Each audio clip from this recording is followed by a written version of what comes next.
So, I got into a writing program at Oxford University in England in 2020. This was through Dartmouth, and nobody was traveling in 2020, so I had to wait until the summer of 2022 to go over there, but they are going to hold this program.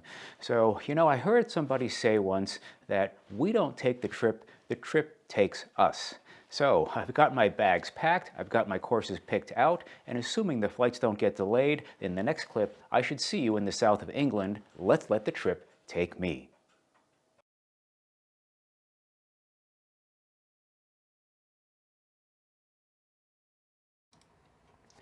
Well, I finally made it here the following morning, and yes, I am very jet lagged, but I mean, look at this place. This is just amazing. I feel as if I've stepped into another world.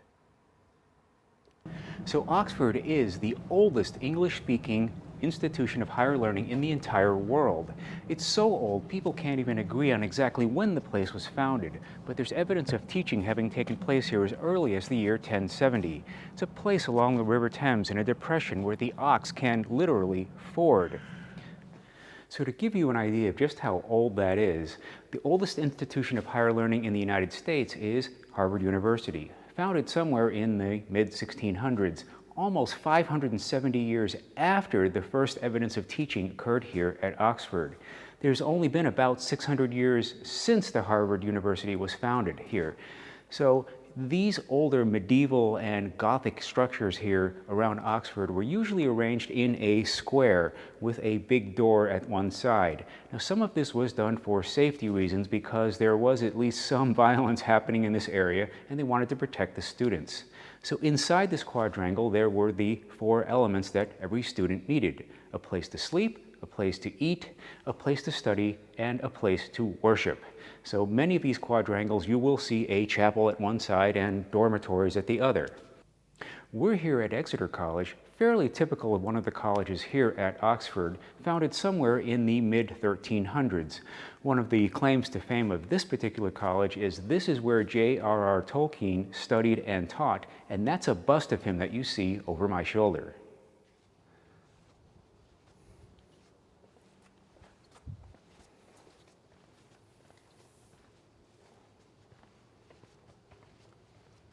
So this building here is called the Sheldonian Theater. Built in the 1600s, it's used today mainly as a concert hall, but its main claim to fame may be this is where matriculating students from Oxford get their start. They'll dress you up in a ridiculous penguin and Oreo cookie type outfit, do a little minor hazing, after which point you are now an official Oxford student.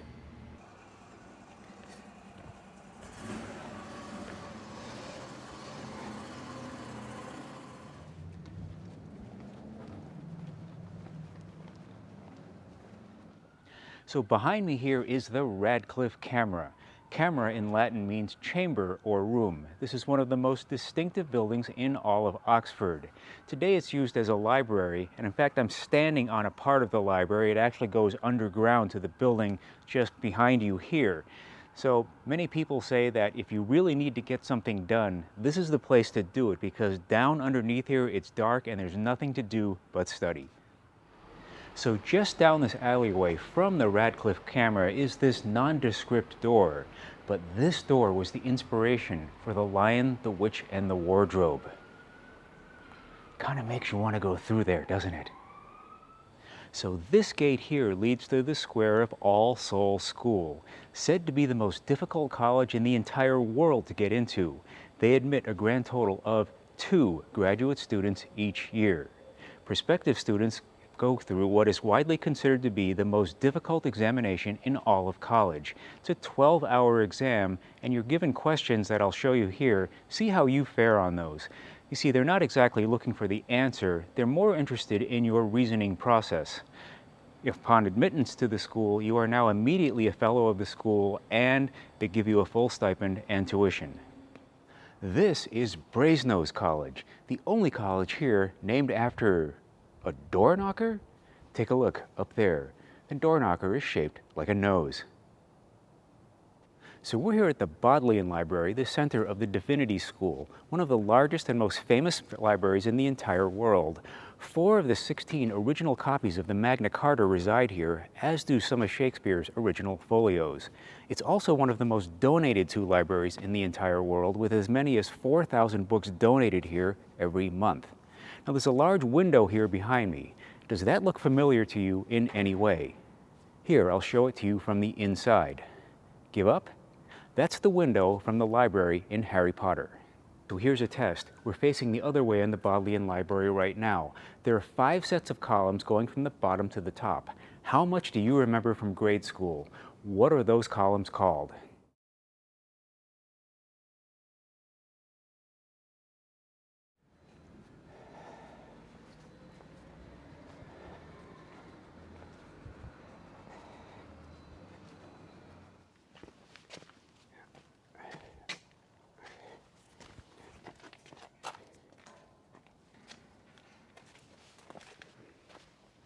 So behind me here is Christ Church College, one of the biggest, most famous, and certainly one of the most beautiful colleges in all of Oxford.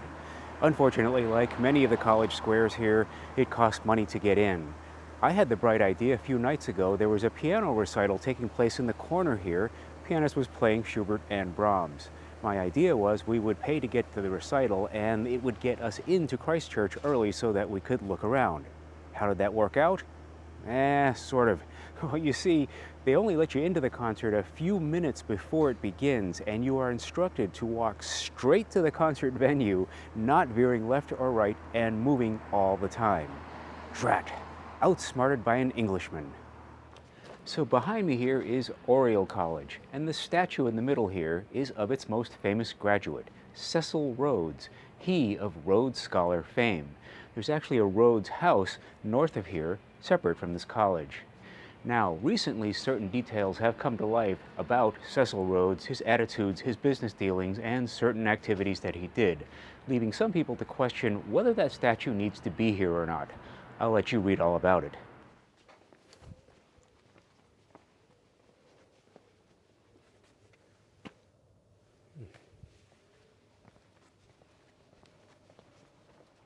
For those of you familiar with Oxfam, this is the original storefront and office here on Broad Street. If you like books, this is the place to be, the famous Blackwell's bookstore here at Oxford, one of the most famous bookstores in the entire world, and certainly one of the largest. It was once in the Guinness Book of World Records as the largest bookstore in the entire world. Now, it doesn't look like it from this modest storefront, but it does go underground, and the underground section is massive. It stretches all the way over to the next block on several levels. You really got to see this place to believe it. Harry Potter memorabilia is alive and well here, even today. You can get everything. The graduation robes, the scarves, there's a big wand selection in this store. You can put all this stuff on, and if you grew up in the rough neighborhood that I did, it's a really good way to get beat up. Well, okay, I've settled in here. It's been about a week and a half, and our days have a fairly predictable routine. There are classes in the morning, classes in the evening, a large group lecture at midday. In the evenings, there are peer-led writing workshops and open mic nights, so they're keeping us pretty busy. So people have been asking me, how are the accommodations here? Well, they're pretty Spartan. This is pretty much the whole room you're seeing right here. And this building goes back quite a ways. You know, the Exeter College was founded back in 1314, so there aren't a lot of modern amenities. There's no air conditioning, there's no screens on the windows just open right up onto the roof. I could crawl onto the roof if I wanted to. I don't think that's a very smart thing to do. And it's the middle of summer and I'm on the 3rd floor, so things can get quite warm. I've heard a couple of my colleagues making little complaints here and there, but you know, what do you want? I mean, I don't want the modern amenities. I want to be here. I want to just feel what this is like. So this room here, it's pretty small, but that side of the room is about 2 or 3 inches higher than this side of the room. So the bed is sloped. I've kind of learned to go to sleep on the high side of the bed and hope that I wake up on the low side of the bed and don't fall off on the floor. But again, I don't care. I think this is wonderful just to be here and experience what this place is like. So how are the classes here compared to those in the US? Well, I think if you're used to college level work in the United States, you'll probably find it's about the same here. The amount of lecture and the amount of homework that they're giving you, probably pretty similar to what you'd find in any English composition, English literature, or writing class. We do have a capstone project due here in about a couple of weeks of 4,000 to 6,000 words, and I'm about 2/3 of the way through mine. Another question I'm getting, how is the food here? Well, I think it's pretty good. I don't know if the average British person eats this well. They may not, but I have no complaints about either the quality or the quantity of the food that we're getting. I mean, the spreads that they're putting out even for breakfast are more than I can possibly eat. In fact, one person here is even saying that it kind of feels like as soon as we're done with one meal, it's about time for the next one to begin. So there are some formal dinners here, and the first night, of course, there was a very formal dinner where this is what you do. You stand at the hall, and then you wait for the headmaster to bang a gavel on the table and thank everyone for the food that we are about to receive, and then everybody sits down. If this reminds you of Harry Potter, they did base that part of Hogwarts on Oxford here, and in fact the dining hall that they based it on is Christ Church Dining Hall, about a half a mile that way. They couldn't actually use the one at Christ Church because I think it was being used at the time, so they wound up reconstructing an entire set based upon what they saw over there. So on the formal dinners, some of us, it might have been me, did not bring a lot of formal wear, and so we kind of got through the dinner, and then the couple of days afterwards we wound up going to TK Maxx, not TJ Maxx, but here it's TK Maxx, and I wound up buying this jacket here that you see. I need yet another hole in the head. I have a bunch of these jackets at home, but you know, I want to fit in here. And it actually turned out to be a good purchase because I've had a chance to wear this jacket about 5 or 6 times just in the couple of weeks that I've been here already. Another question I'm getting from people back home, what's it like being on the left-hand side of the road? Well, they warned us not to rent any cars. I think that is a good policy here. You don't need a car to get around here. The public transportation is excellent. You can get around by bike. I wound up renting a bike, or if you have to, you can just walk. If you have a car, I'm not even sure where you put it. The streets are very crowded and many of them won't even accept any cars. So about being on the left side of the road, yeah, that takes a little bit of getting used to. Keep in mind, it is the left-hand turn into traffic that is the easy one. The right-hand turn into traffic is the one that you have to stop and think about. And if you do work it out in your head, yeah, it kind of makes sense, but the problem is if you've never done this before, things start happening very fast, you can get confused. So again, I did rent a bike, and it was really good because I was going crazy here after about a week of not being on a bike. I'm a pretty avid cyclist. So I found a bike shop here, very reasonable, £23 for the entire week. And I've been going out and exploring the countryside, which I think is the best way to see this place instead of seeing it in a car. I've been telling people I want to find the Jane Austen style village out of a screenplay, and everybody's been telling me, you know, that doesn't exist. There's a reason that it's in the movies. It's not real, but that's not stopping me from trying to find it anyway. But anyhow, no matter how many of these little towns I find, it just seems like no matter where I go, every place is a little charming little town that I want to stop and spend some time in. At the same time, in many of these small towns, I am starting to see construction, planned subdivisions with large American-style homes being put up. I wonder how the locals feel about that. I've also had some people ask me, what equipment did you bring with you to film some of this stuff? And I brought my Sony ZV-1, that is the vlogging-specific camera. It is the vlogging-specific version, in fact, of this, my Sony RX100 Mark II. I brought this along as a backup in case the ZV-1 should have problems. For the microphone, I'm using the Rode Wireless Go, which you've seen me use on many of these videos, and I have a generic tripod that I got off of Amazon. If I had to do this over again, I would have brought my Enduro tripod. I don't know why I brought this cheap little thing. Parts are coming loose and parts are coming off of it. It doesn't weigh any more or less than the Enduro, which is a much superior product. So that's one thing that I would change if I had to do this all over again. So we're here inside the chapel at Exeter College, built in 1859 by Sir George Gilbert Scott. A beautiful facility. I hope this is coming across on video here. And why am I whispering? I think it's because places like this just invite you to do that. So you'll find pianos scattered all throughout the college, sometimes in the most unlikely places. There's another student here who has a piano in her room. So we're in the chapel here, and there's a grand piano here made by Bosendorfer. Very fine piano. You can look that up and see how much these things are worth.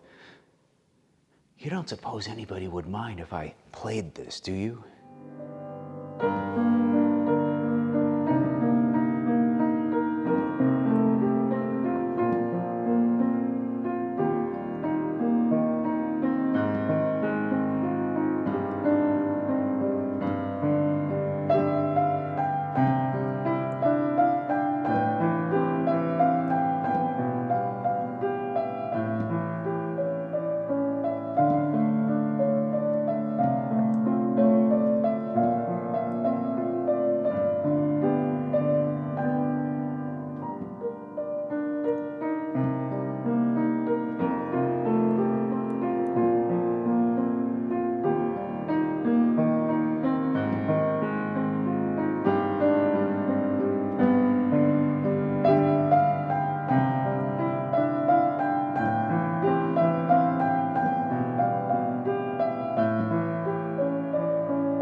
Well, okay, it's the end of our journey here, the end of the 3 weeks. We just had our farewell dinner. We don't actually have to leave here until 9:30 in the morning, but some of us have already gone home, so I won't be seeing any of them any longer. It's been a terrific trip, and like a lot of long trips, the first day or two seemed to take forever, but the rest of the 3 weeks just flew by. So I guess I better start packing up, and I'll see you back in the United States. Well, okay, I'm back home. It was a 16-hour trip to get back here, and I'm over my jet lag. I did get my marks, my grades, and I got passed with distinction, which is normally the highest grade you can get in the UK grading system. The UK grading system, by the way, is a little bit different than what they have in the US. A score of 70 or above is the highest grade you can normally get. In the US, 70 is, it's not all that great. So a couple of other observations. Number one, retail is doing very well in the UK, at least in the part that I was in. Around here, shopping places are dying off. It was nice to see that shopping plazas and shopping malls and little shops were places that people would gather, and it wasn't just the tourists, it was the locals. If I had to do it again, I wouldn't have brought any cash with me. I got some British pounds at the local bank. I couldn't find places to spend it, at least in the areas where I were. They were taking credit cards only and contactless as well. So appear to have gone to a cashless society largely over there. So a lot of British television shows and movies are filmed in and around Oxford. And one day I looked out my window and they were filming Endeavour right outside my window, right in the square. So I went out and I watched this for a while, and they filmed this scene. They did about 5 or 6 takes. And after the third one, I kind of knelt down in the grass with my phone and I took it out and I filmed them filming this scene. So keep in mind as you watch this, there are, I don't know, dozens of crew members around me. And I kept expecting somebody to tap me on the shoulder and tell me to not do this, but nobody ever did. So look for this scene in an upcoming episode of Endeavour. So shortly after filming that last scene you saw in my room, I just changed into normal clothes and I didn't feel like going to sleep, so I just went downstairs and into the courtyard, and I found that several of my colleagues were doing that as well. We had bonded over these 3 weeks and none of us wanted it to end. At some point, somebody went up to their room and got a blanket, and we were just lying on our blankets looking up at the night sky. It was the peak of the Perseid meteor showers, which I had forgotten about, and I wound up doing a little lecture and a talk about meteor showers and how to find their way around the late summer, early fall night sky. So that night, probably one of the most memorable of the 3 weeks, and these people I met, I will probably remember them for a very, very long time. So if I had a chance to do this again, if you asked me today, yeah, I think I would go back. I think there's a lot there for me to explore, and there were many places I hadn't gotten to. And in fact, some people had taken all sorts of other courses before or after what we had done. There were people taking courses in art, in philosophy, in political science, in sociology, and in music. I met a choral conductor, I met a pianist and some singers. And in fact, one member of our group had taken a course on philosophy at the Christ Church College, and the title of the course was, "What is the Meaning of Life?" And of course, when we all heard this, we gathered around her and we wanted to know, what's the answer? What was the conclusion of the class? And her response was, it depends which philosopher you want to listen to. I'll go ahead and leave you with that. Thanks for watching, and I'll see you in the next video.